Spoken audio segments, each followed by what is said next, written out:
todas as reservas hídricas que faz a matriz energética do Brasil estão entrando em colapso, haja visto o desmatamento que está acontecendo na região norte. Uma vez que as florestas, elas colocam no ar água, né? Uma árvore de 30 metros coloca 200 litros de vapor d'água por dia, além de abastecer o lençol freático, né? Porque a chuva, quando cai, a área de percolação, ou seja, de infiltração, é decorrente dessas árvores, né? Aqui, por exemplo, Garanhuns e todos os bosques de altitude que ficam entre 600 metros e 1030 metros, né? São nichos esses bosques de altitude que foram preservados dos últimos 10 mil anos, quando houve uma mudança climática e o avanço da savana no agreste, ou seja, nossa caatinga, e essas áreas com essa altitude as nuvens se formavam no litoral, e quando chegava aqui na Serra da Borborema, né, nós tínhamos 72 bosques de altitude, hoje só tem fragmento de 12. Né, o restante já foi completamente desmatado. Aqui em Garanhuns só existe, em todo o município de Garanhuns, 352 hectares de mata preservada de bosque de altitude, que é Mata Atlântica. E tem árvores endêmicas, né, que só são dessa região. Então, ela vem sendo devastada ao longo do tempo, né? Outras regiões já não mais existem esses bosques. E a questão, quando a chuva se forma no litoral, que ela encontra-se com esse vapor d'água emitido pela floresta, ele precipita essa chuva. Então, Garanhuns tinha muita água no lençol freático no passado, mas vem diminuindo. Esses 2 últimos anos nós temos uma quantidade de chuva razoável, né? No começo do século, Garanhuns chovia entre 1.800 milímetros e 2.200, e passou dos anos 90 até a 700 milímetros. Então, uma queda muito abrupta, porque na época que nós tínhamos café, o café era sobreado, então mantinha, de certa forma, a área de chuva, né? E foi suprimida essa cultura, hoje é muito incipiente, praticamente inexpressiva, e foi substituída pela pastagem. E há um avanço muito grande das árvores que são do semiárido nessa nossa região, né? Como a jurema e outras plantas, que hoje é praga, né? Então já é o clima se adaptando. Quanto à questão do sul, veja que, olha o mapa mundo e você vê que não existe, na região ali de São Paulo, do lado de lá da África, você vai ter o deserto da Namíbia. Então, a floresta amazônica, os rios de superfície, né, é quem bate na Cordilheira dos Andes e que precipita naquela região do Pantanal, né? Já houve secas no Pantanal, agora mesmo a Bolívia, houve um desmatamento de quase 1 milhão de hectares. Os formadores de fauna que está ameaçada de extinção, né? Aqui na nossa região, só basta alguém andar aí na rua, numa praça dessa, e ver quantos sapos ele viu esse ano, nesse inverno. Que é uma coisa que passa desapercebida. Então não tem mais nem os anuros, né? Os sapos, nem rã, nem nada. Você vê aí na nossa cidade à noite, com a neblina, mas onde estão os insetos que ficavam outrora nas lâmpadas, que era atraído pela lâmpada, mariposa, borboletas, essa coisa toda. Então está havendo uma devastação muito grande, não só lá para o sul do país, né, que vai mudar a matriz energética. Eu acredito que agora vai ser energia eólica, né, nós já temos alguns parques eólicos, que aparentemente é uma energia limpa, mas o efeito é devastador. Porque onde tem um parque eólico, toda a avifauna que migra é destruída. Além de que a vegetação que é suprimida para montar o parque eólico, é revolvida. Então ali não tem como sobreviver, né? Fica um deserto silencioso. A gente vai continuar tendo energia, mas o preço para os espécimes e, consequentemente, para nós, no futuro, para as gerações do futuro, será devastador. Bom, são 12 horas e 40 minutos. Estou hoje recebendo Luiz Afonso de Oliveira Jardim, né, que tem, entre tantos outros conhecimentos, traz esse conteúdo vastíssimo na área do meio ambiente, da botânica, enfim, da fauna, e a gente está aqui tentando, ao menos, pontuar, né? Porque aí precisaríamos de um tempo muito maior, mas de pontuar as questões do meio ambiente e o seu reflexo aqui no nosso município. Nós vamos aqui um breve intervalo, dizer que nós estamos aqui no Facebook da TV Garanhuns Agreste, também, junto com vocês. Daqui a pouco eu vou voltar conversando com o Luiz Afonso, aproveitar ainda dessa fala que ele fez agora, para a gente poder entender, alinhavar a consequência que nós teremos por conta aí desse desequilíbrio ambiental, né? Para você entender, por que o Luiz Afonso falou na questão do sapo? O que é que o sapo tem a ver com a questão das águas? Né? As aves, os insetos, não entendi bem. Né? Para a gente falar como é que acontece o equilíbrio. É como dizer, resumindo aqui, se eu posso fazer isso, a cadeia sendo quebrada, né? Ninguém caminha sozinho, não precisa estar todo mundo junto, não é? Porque se eu não tiver quem recolha um lixo, como é que eu vou jogar o lixo? Se não vai ter ninguém para recolher. E depois que recolher, onde eu vou colocar? Quem é que vai dar conta daquele lixo? Ou seja, está todo mundo ligado.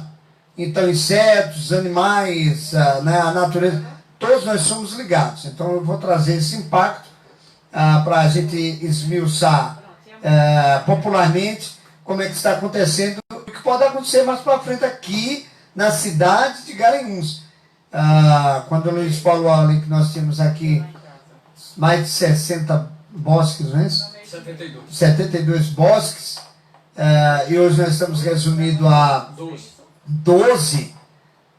É inacreditável, hein? E isso aí já corrobora esse clima que já tirando esse inverno, que é um inverno atípico. Depois eu vou perguntar ao Luiz o que foi que aconteceu. Esse é um inverno próximo daquele que tínhamos antigamente. Mas até o ano passado e um pouco mais para trás, o clima de Garanhuns não é mais o mesmo nunca, né? As temperaturas, a forma que o vento caminha por Garanhuns, e se deve a esse desmatamento que houve, que pode estar ligado também ao crescimento aqui do município. Então já eu volto. Nós vamos a um breve intervalo, voltamos já. Hoje o tema aqui é o meio ambiente em foco. Jornal da Sete, segunda edição. Estamos passando por tempos difíceis. É hora de a luta com tranquilidade, estratégia, inteligência e equilíbrio. Fomentar o comércio da nossa cidade é uma tarefa de todos. Por isso, na hora de comprar ou selecionar seus fornecedores, escolha quem está ao seu lado. Valorize o comércio local. Uma campanha Sete Colinas Atenção, vende-se ou trocas por casa aqui em Garanhuns, um apartamento com 2 quartos, uma suíte, um banheiro social, sala, cozinha, garagem, área de serviço, próximo do Centro de Convenções e Shopping Tacaruna, em Olinda. Mais detalhes pelo 819-9233-6179.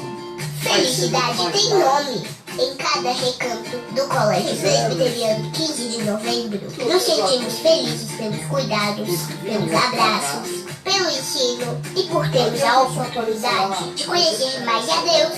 Porque no Colégio 15 não se aprende apenas nas modernas salas de aula, se aprende nas quadras de campus, com atividades esportivas e recreação, em respeito à mente e ao corpo, nos laboratórios com aulas práticas e se aprende amor e respeito ao próximo, no companheirismo dos recreios e nas atividades extra-classe. Colégio Presbiteriano, 15 de novembro. Bom, esta daqui. Jornal da Sete, segunda edição. Valdir Marino. Às 12 horas mais 44 minutos, trabalhando aqui em nome dos produtos de milho Gosto Mil. Cuscuz, xerém, fubá, munguzá, nas prateleiras de supermercados e mercearias. Hoje estou recebendo aqui Luiz Afonso de Oliveira Jardim, né, que traz aí essa linha aí com Luiz Jardim, né, escritor, com Luiz Jardim político, com a família Jardim, reconhecidíssima aqui na cidade de Garanhuns, em todo o Nordeste, e pelos feitos na história aqui desse município e do Nordeste. Mas o Luiz que está aqui comigo hoje é o Luiz escritor, é o historiador, é o advogado, é o botânico, enfim, outros atributos, colecionador, e um amigo meu, não é? Ali da Barbosa Lima. Ô Luiz, e o tema nosso aqui é o ambiente, meio ambiente em foco. Quando você fala na questão dos insetos, que nós, de fato, quando no período invernioso, a gente gostava de olhar ali, quando passava a chuva, juntava aqueles insetos, e a gente tinha que correr fechar as janelas, senão eles entravam dentro de casa.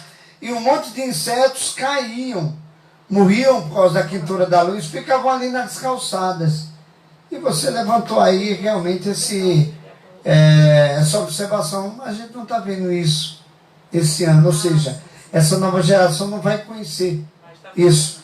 E os sapos também praticamente sumiram, né? Porque nessa época você já ouviu o coachá, tomava um susto, quando era um sapo menor era um cururu, e era aquele trabalho, a gente também não está vendo. Qual a importância desses insetos, desses animais, não é? Nessa questão da natureza, que vai exatamente culminar no que tínhamos do ciclo da água? Valdir, veja só, a natureza como um todo é uma cadeia, é um nicho ecológico. Ela começa do solo, então os insetos são necessários, né? Existem os insetos a vida microbiana do solo, no caso, amebas, fungos, bactérias, então e a matéria orgânica. Então a floresta, ela abastece o solo com esses animais. Tanto a vida microbiana, depois tem as oligoquetas, que são as minhocas, o embuá, e os outros insetos que são esses que se alimentam primeiro daquela matéria em decomposição, das folhas, os caracóis, essa coisa toda. E esses alimentam os pássaros. E aí a vida microbiana, as raízes, ela cria galerias para onde a água infiltra-se e vai abastecer o lençol freático. Então quando você suprime o solo, a vegetação do solo, né, a mata em si, e planta capim, e o gado começa a pisotear, aqui poucos tratores têm subsolador, que é para quebrar uma camada que fica abaixo do subsolo. O que nós temos de solo, 2 polegadas de solo fértil leva 200 anos para ser formado. Nossa. E é necessário folhas, galhos e tudo. Então a floresta ela começa com arbustos, árvores primárias, e essas árvores primárias são madeira mole, madeira branca. Ela tem uma vida um tanto efêmera, porque ela com 2, 3 anos ela está com 3, 4, 5 metros. Então quando for mais ou menos com 10 anos ela começa a quebrar. Mas ela espalha sementes. E os pássaros, morcegos, animais que se alimentam e povoam através da excreção as sementes que vão abastecer outros locais onde eles habitam. E o que é que acontece? Então, quando se coloca um herbicida, você envenena as sementes. Os pássaros começam a morrer. Você vê que uma quantidade de pardal já não mais existe na cidade de Garanhuns. Há quantos anos que não tem migração das andorinhas, que quando nós éramos crianças, elas ficavam ali onde hoje é o centro administrativo. Verdade. A antiga CAGEP. Sim. Há mais de 15 anos que nós não temos essa migração. Então são coisas que passam desapercebidas. Então você vê numa praça, você vai para uma praça, você não vê, dificilmente você vê algum pássaro nativo. Né? Eu estou fazendo um levantamento agora de avifauna, naquela região ali do Magano, na região do Brejo da Jussara, aqui no entorno de Garanhuns. Então você vê, tem alguns pássaros que há mais de 15 anos que não é visto. E veja que até a feira de passarinho, que você encontrava muitas espécimes, além do combate com o Ibama, embora seja incipiente, ninguém mais cria passarinho. E aqueles poucos que aparecem são exóticos, né? Porque os pássaros nativos estão se acabando. E as pessoas não estão percebendo. Então, os nossos netos, eles não vão ter o prazer de contemplar o curruxiá do canário, da terra, o curió, o papacapim, golinha, todos esses há mais de 5 anos que ninguém vê. O azulão, a pita-silva, o galho de Campina. Justamente, esses ainda existem. A pita-silva há mais de 20 anos que não tem na nossa região mais, né? E tínhamos bastante ali atrás do 15, né? Justamente, essas aves canoras, elas eram no passado capturadas para as pessoas contemplar o canto em casa. Mas hoje você não tem como você encontrá-las. E isso influencia de sobremaneira, né? Porque você desmata, você planta capim, o capim, no começo do século nós tínhamos o Panix máximo, que era o capim gordura, o capim pangola, que é muito exigente em nutrição, e aí foi substituindo por capim mais rústico, porque o solo foi perdendo a capacidade de rebrote desse capim. Então hoje nós vamos trazendo braquiárias cada dia mais resistentes a isso. E hoje, por conta da mão de obra escassa no campo, e o custo, então quase todo mundo está usando herbicida, então só fica o capim. Mas aí, para você ter uma ideia, ali no Brejo da Jussara nós plantamos um Renato Matos. Nós fizemos uma primeira intervenção, né, numa área de preservação permanente de uma nascente, e eu venho preservando essa nascente há 20 anos, e as primeiras aves secundárias vão começar a florir, já estão começando a florir agora do mês de julho a setembro. E lá nós tínhamos colocado 13 colmeias de abelhas italianas, né? E aí um cidadão com 2 km de distância passou um herbicida na propriedade dele e morreu toda a colmeia, todas as 13 colmeias. Não sobrou uma abelha. No Rio Grande do Sul, uma grande parte das aves frutíferas não estão sendo polinizadas artificialmente. Mais de 5 milhões de abelhas mortas, sabe? Isso é no mundo inteiro, por conta disso, né?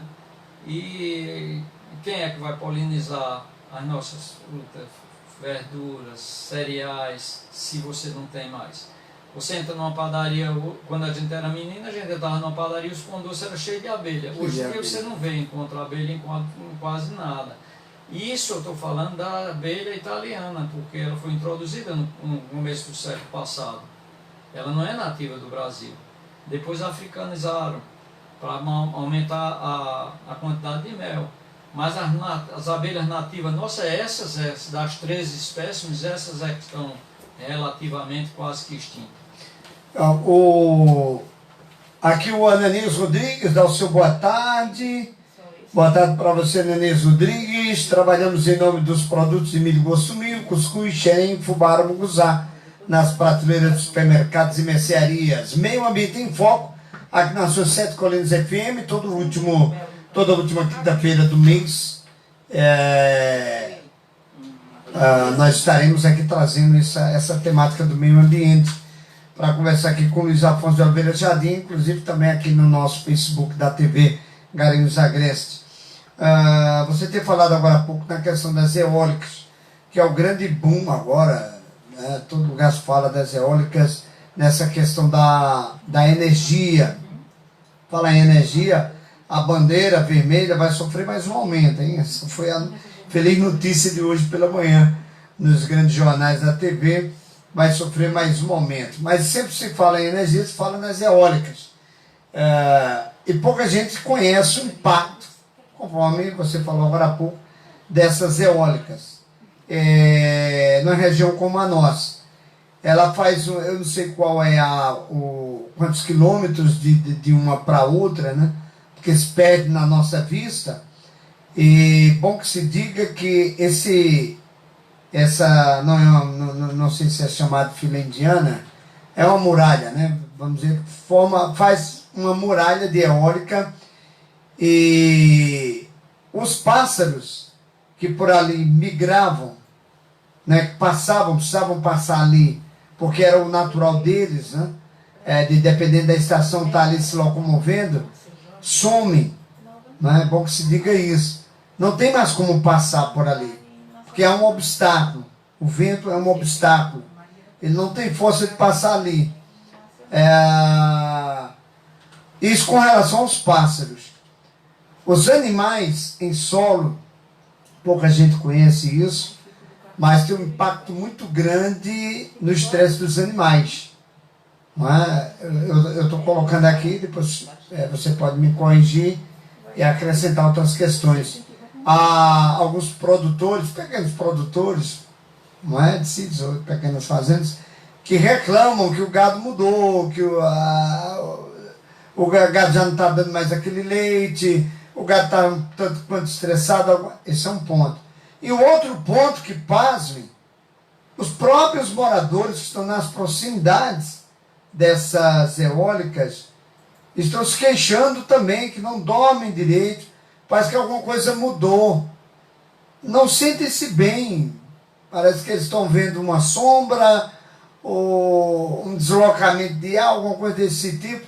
Isso não se comenta, mas é bom que se comente isso, né? Tudo tem o seu, como remédio, né?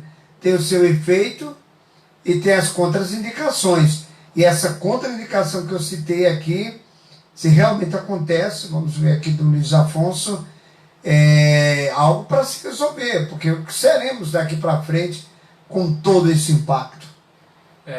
Veja só, Valdir, nós temos essa questão da eólica, nem todo vento é factível de se colocar um parque eólico, né? Então existe vamos dizer, um corredor de vento. Então ali na região de Paranatama até Venturosa, Buíque, aquela região onde está sendo implantado o parque eólico, na implantação eles contratam veterinários, pessoas para ver que se diminui o impacto ambiental. Só que acontece, para que seja montada, tenha acesso a montar uma torre, é preciso fazer uma terraplanagem.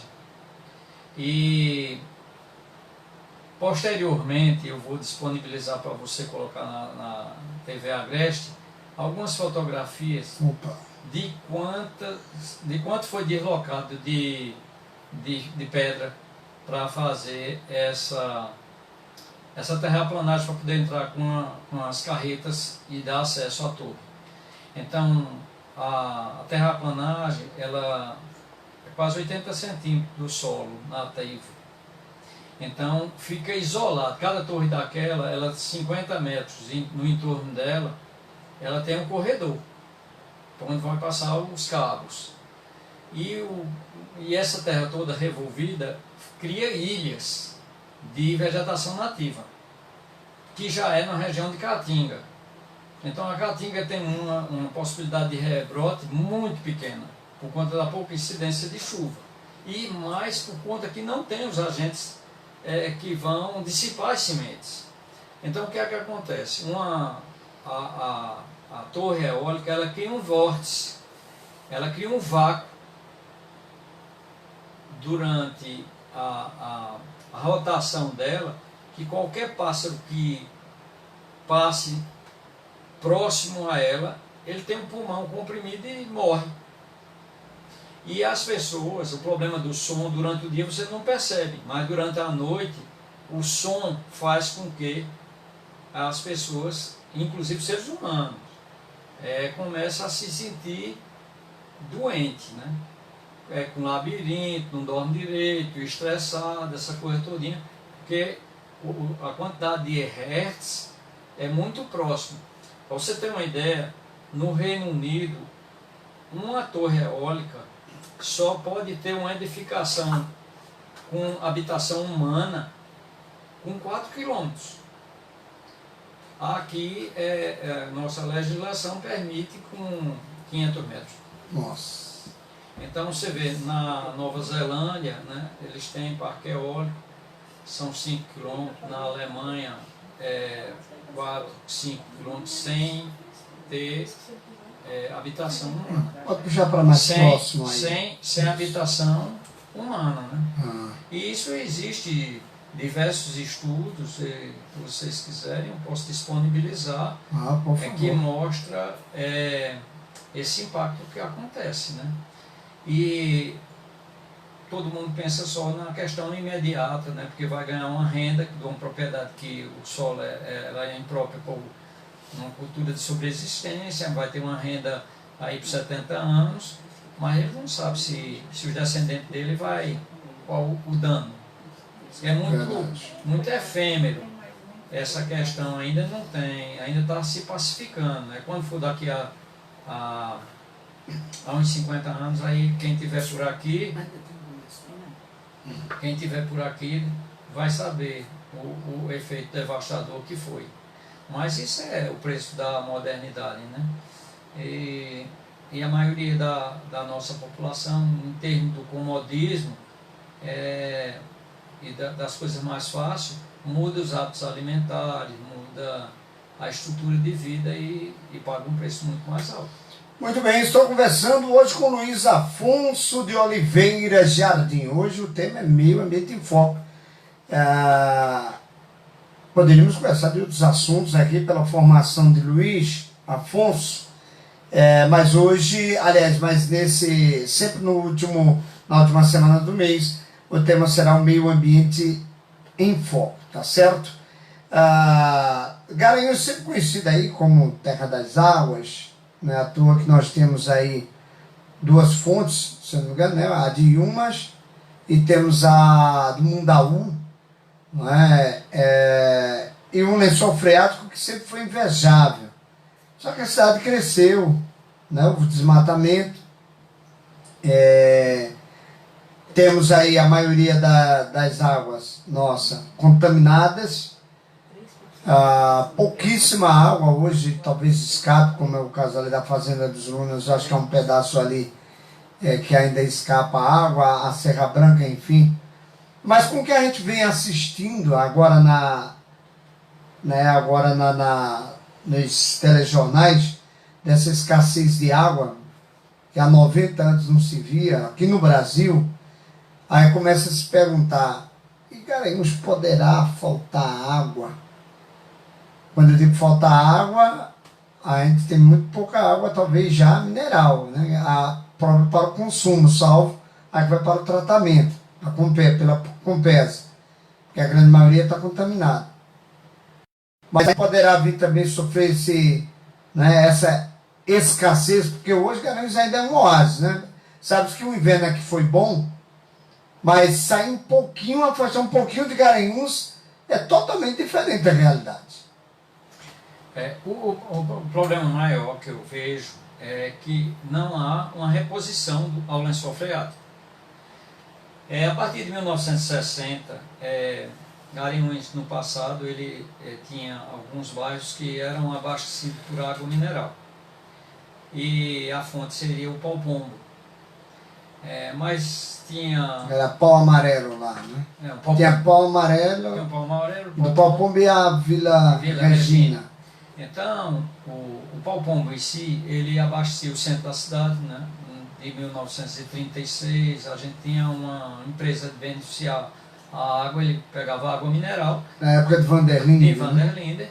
E a Boa Vista também recebia água sem tratamento algum, porque era água mineral. Mas, nos contrafortes do Santa Sofia, existia que chamava o Buracão. E todo o lixo da cidade foi colocado lá. Era muito próximo, não se tinha preocupação com o meio ambiente, porque ninguém sabia o dano que ia acontecer, né? Porque até então todo mundo pensava que as reservas naturais eram inesgotáveis. E na época todo mundo tinha rádio. E esse rádio era abastecido com elemento, com as baterias. E quando se colocava no lixo, colocava as baterias também, porque não havia nenhum controle. Então hoje nós temos uma fonte mais de 10 metros cúbicos d'água por hora lá no Pau Pombo, né? E contaminada com metais pesados decorrente dessa questão, onde hoje fica localizado o Sesc. Sim. Ali, aquela parte nova. Era realmente o buracão que nós conhecemos. No buracão.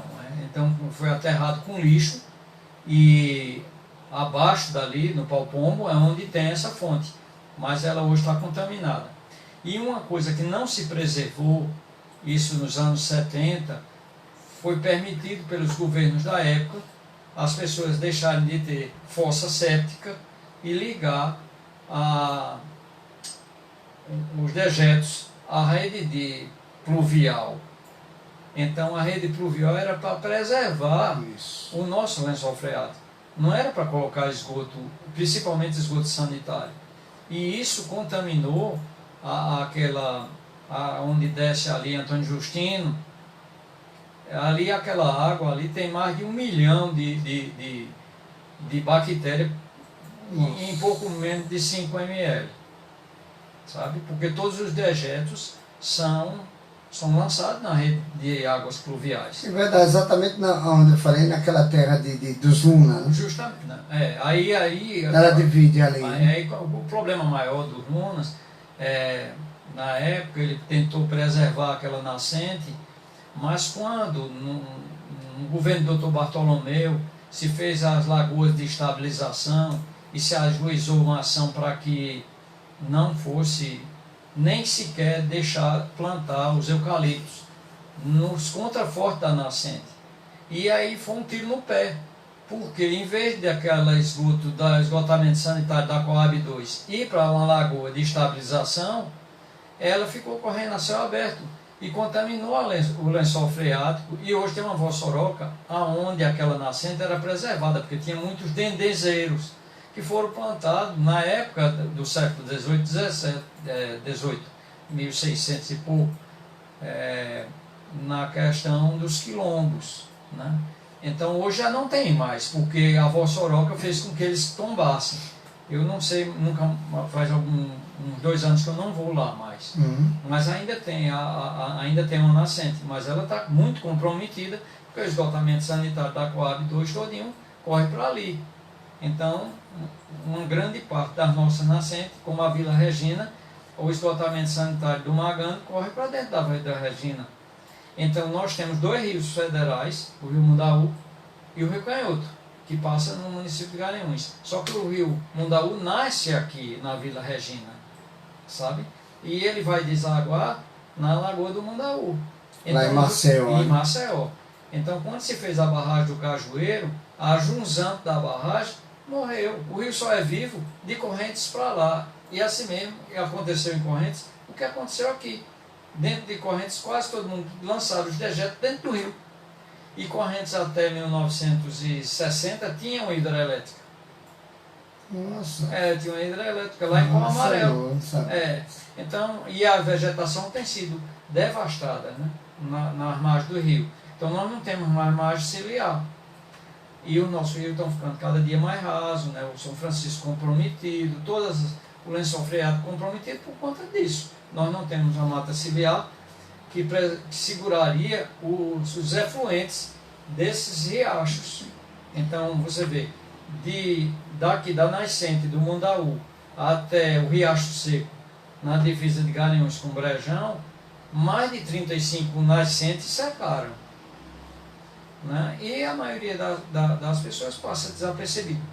E não existe uma conscientização.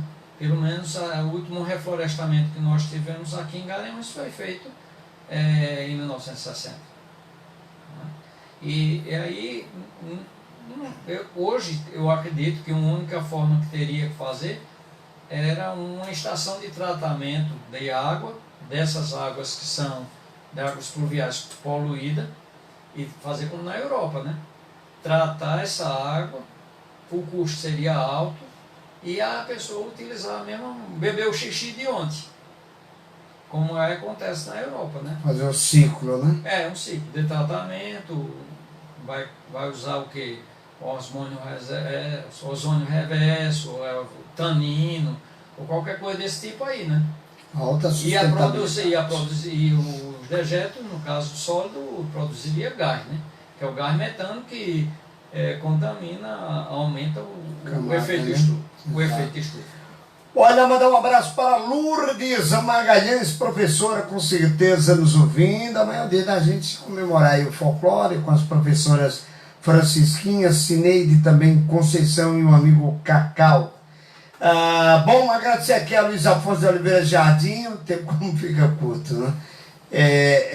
Eu sinto muita carência aqui em Garanhuns de momentos como esse, né? A gente está mais costumeiramente, aliás, o próprio município, as universidades, já tentei também, mas não consigo, né? Se forma um paredão danado de levar esse tipo de assunto para discussão mesmo, para educação e para conhecimento, porque no futuro nós vamos já estamos nos deparando com essa realidade, o que não se acreditava antes, que é pessoas como Luiz Afonso, Jardim e outros que detêm o conhecimento, cada um na sua área, de estar passando seus conhecimentos, de debater, né, de ampliar, de discutir. Isso melhoraria exatamente dentro dos órgãos públicos, né, as ações, mas como é difícil a gente introduzir essas questões. Então, agradecer aqui a Ivo Tinu do Amaral, que é o mantenedor aqui, o diretor proprietário da emissora, que nos dá essa liberdade de pautar a temática do jornal, e por esse motivo estamos aqui pautando a temática do meio ambiente, que a partir de hoje, todo mês, nós vamos ter essa temática aqui discutida, né? Se não é de um jeito, é do outro, mas alguém precisa ficar sabendo, né, da real situação, no nosso caso aqui, desse momento, meio ambiente foco, do meio ambiente, quem éramos, né, o que estamos vindo a passar e o que como poderemos nos deparar com o meio ambiente mais para frente. Não eu, talvez, e não vai muito longe também, talvez ainda esteja por aqui, Gagá mais esteja, porque o processo de deteriorização está tão rápido. Mas e os filhos que nós estamos deixando aí, os netos? Será que não vão pegar nem um pouquinho daquele tempo que a gente gostou, do docinho de mamão, né, uma vitaminazinha de abacate, um chazinho do cajueiro vermelho, um chá de jatobá, e por aí vai. Né? Então você fique alerta com isso, que a gente pode estar preparando um mundo muito estranho para os filhos e os netos da gente. Luiz Afonso, muito obrigado. José Ailton Lisboa, Luiz Jardim, homem muito inteligente, grande pensador. É verdade, José, essa e outras situações a mais. Então, agradecer imensamente, né, pelo seu contributo. Fiz o convite, você prontamente atendeu, não há custo nenhum aqui, apenas o desejo de passar o conhecimento, que é uma das nossas, eu acredito, dos nossos motivos de estar aqui. Né? Nós obtemos conhecimento e a gente precisa passar para quem quer, obviamente, vai guardar no seu devido lugar e fazer o mesmo processo, sair polinizando outras mentes e aí a gente conseguir realmente cumprir a nossa tarefa nesse nosso plano. muito obrigado de verdade. E no próximo mês estaremos aqui pautando, dando continuidade com outras nuances, mesmo que a gente possa abordar o mesmo tema, mas com outro viés, né, para que a gente possa alargar ainda mais, né, a nossa comunicação para os nossos ouvintes e os amigos internautas também, sobre a questão do meio ambiente, seja em nível do nosso planeta, como também aqui da nossa Garanhuns. Valdir, muito obrigado à direção da Rádio Sete Colinas por essa oportunidade. Nós não temos um outro planeta para migrar ainda. A gente só tem esse planeta, com todas as dificuldades, e todos estamos no mesmo barco.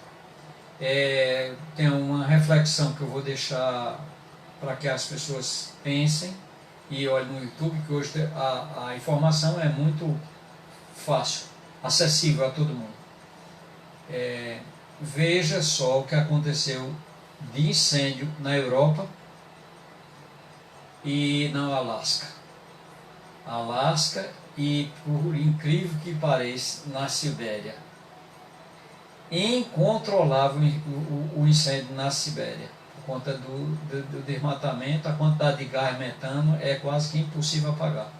Só a natureza mesmo que se voltando contra o homem. E a natureza, a terra, não necessita do homem para nada.